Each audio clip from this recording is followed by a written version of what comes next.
ഈ സ്ഥാനാർത്ഥി നിർണയം വൈകുന്നതിനൊരു കാരണം CPM-ലെ വിഭാഗീയതയാണെന്ന് മുസ്ലിം ലീഗ് ഒരു ആരോപണം ഉന്നയിക്കുന്നുണ്ട്. അതിനെക്കുറിച്ച് എന്താ പറയാനുള്ളത്? അത് മുസ്ലിം ലീഗിൻ്റെ ആരോപണം മാത്രമാണ്. കാരണം അത് അവരുടെ ഒരു അനുഭവം വെച്ച് പറയുകയാണ്. CPM-നകത്തോ കോട്ടക്കൽ LDF-നകത്തോ അങ്ങനെയുള്ള യാതൊരു അഭിപ്രായ വ്യത്യാസമില്ല. സ്വാഭാവികമായിട്ടും ഏറ്റവും ബെസ്റ്റ് ആൻഡ് ബെറ്റർ അതാണല്ലോ ഒരു പ്രാദേശിക തെരഞ്ഞെടുപ്പിൽ. അതിനുവേണ്ടി കുറച്ച് ഡിലേ ആയി എന്നുള്ളത് അതെല്ലാം കൺഫേമായി. ഇന്ന് തന്നെ ഞങ്ങൾ ഔദ്യോഗികമായി പത്രസമ്മേളനം നടത്താൻ ആലോചിക്കുന്നുണ്ട്. അതിൻ്റെ വിവരം കുറച്ചുകൂടി കഴിയുമ്പോൾ നിങ്ങൾക്ക് തരും. അങ്ങനെയുള്ള യാതൊരു പ്രശ്നവുമില്ല. അത് ആ സ്ഥാനാർത്ഥി പട്ടിക കാണുമ്പോൾ നിങ്ങൾക്ക് മനസ്സിലാവും നല്ല രൂപത്തിലുള്ള സ്ഥാനാർത്ഥി പട്ടികയാണ്. അങ്ങനെയുള്ള ഒരു വിഭാഗീയതയോ അല്ലെങ്കിൽ മറ്റൊരു പ്രശ്നം കൊണ്ടല്ല. അതൊക്കെ മുസ്ലിം ലീഗിനകത്താണ്, അറിയാലോ.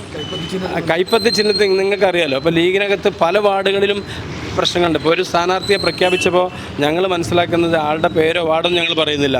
ഒരു 10-25ഓളം വരുന്ന ലീഗിൻ്റെ പ്രവർത്തകന്മാർ ആ സ്ഥാനാർത്ഥി പ്രഖ്യാപനത്തിൽ നിന്ന് ഇറങ്ങിപ്പോകുന്നു എന്നാണ് ഞങ്ങൾ അറിയുന്നത്. അങ്ങനെയുള്ള ഏതെങ്കിലും വിഷയം എവിടെയെങ്കിലും LDF-ന് ഇതുണ്ടോ? ഒരു പ്രശ്നവും ഞങ്ങൾ വാർഡ് കമ്മിറ്റികൾ അംഗീകരിച്ച് സ്ഥാനാർത്ഥി പട്ടികയാണ്. നല്ല രൂപത്തിൽ കോട്ടക്കലെ ജനങ്ങൾക്ക് സ്വീകാര്യമുള്ള മുഖങ്ങളാണ്. നല്ല കഴിവ് തെളിയിച്ച പ്രഗത്ഭരായ ആളുകളെയാണ് അണിനിരത്തുന്നത്.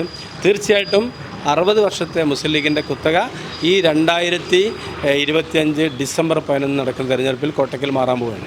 ഈ വാർഡ് വിഭജനം CPM-ന് നേട്ടമായിരിക്കുമോ അതോ എങ്ങനെ ബാധിക്കും? അത് ഓരോ വാർഡിലെയും 35 വാർഡായി മാറിയിരിക്കുകയാണ്.